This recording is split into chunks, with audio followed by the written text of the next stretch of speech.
Senator John Barrasso is a Republican from Wyoming. He joins me live from Capitol Hill. Senator, welcome. Hey, thank you, Jerry. You are 100% right. We have a spending problem in Washington. Well, I'm glad you agree with me, but I want you to respond to some of the comments we've heard. It's really been a war of words out there over the last, 36 hours, I guess, since the Sunday morning talk shows. That's when John Boehner suggested that he might be willing to compromise. The House lead Republican saying that he might be willing to compromise on tax cuts. Here's what he had to say. If the only option I have is to vote for some of those tax reductions, I'll vote for them. But I've been making the point now for months that we need to extend all the current rates for all Americans. Senator, what do you make of that?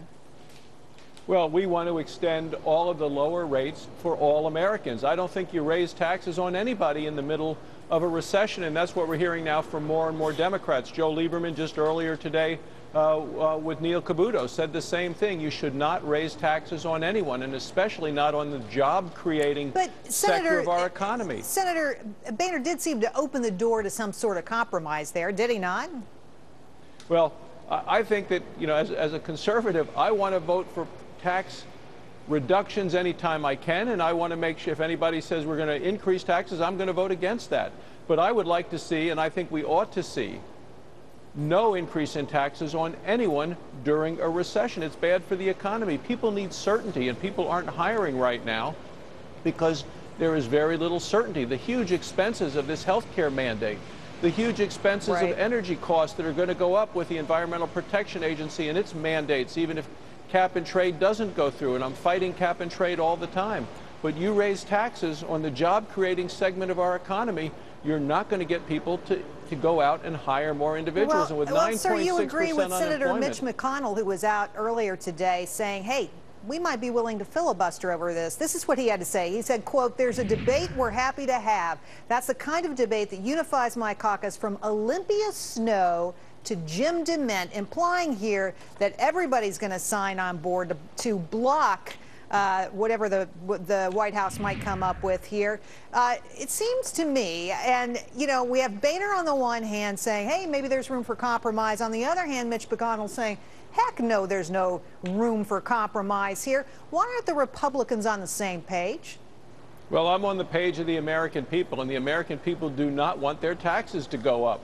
I visited with Senator DeMint a little earlier today, and we talked about what the president said on television on Good Morning America last Thursday when he said, hey, there's many better ways, he said, to spend the money. Mr. President, it's not your money to spend. The money belongs to the taxpayers of this country. They make the best decisions when the money is in their pocket in terms of what money to spend, what to invest, and what to save. That's who the money belongs to. It's not the president's money to spend. That's the problem. Well, Washington and the Democrats think they have Senator, this money to spend.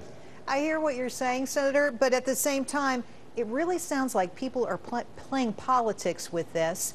And what I'm worried about is at the end of the day, November's going to roll around, December, and we're going to let those tax cuts expire, and nothing's going to happen because we can't find any common ground. Is that a real fear?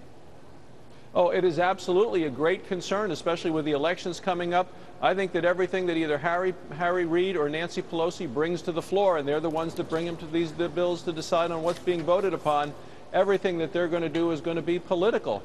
And, it's up to the American people to just say no to all this political posturing and say we should not raise taxes on anyone at all, at a time like this when our economy is so fragile, so frail, and we're in such an economic recession.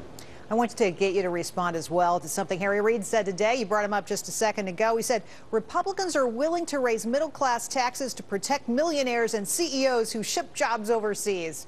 That's pretty heavy duty. This is more politics, more playing politics on something that's very important to the American people. That's their taxes. When are you guys going to get serious up there on Capitol Hill and really make some progress here? I think we need to make progress in a positive direction of limited government, less spending, lower taxes, those sorts of things that America is built on. We have a president who has an agenda, and his agenda is redistribute the wealth of the country. That's what his focus has been. The social justice that he talks about, he's for equality of the outcomes, and I'm for equality of opportunities. more opportunities, economic opportunities, entrepreneurism. Those are the sorts of things that this country has been built upon, not raising taxes. Our problem is not that we tax too little. The problem is that we spend too much. All right. Senator, thanks for your time today. We really appreciate it. Thanks so much for having me.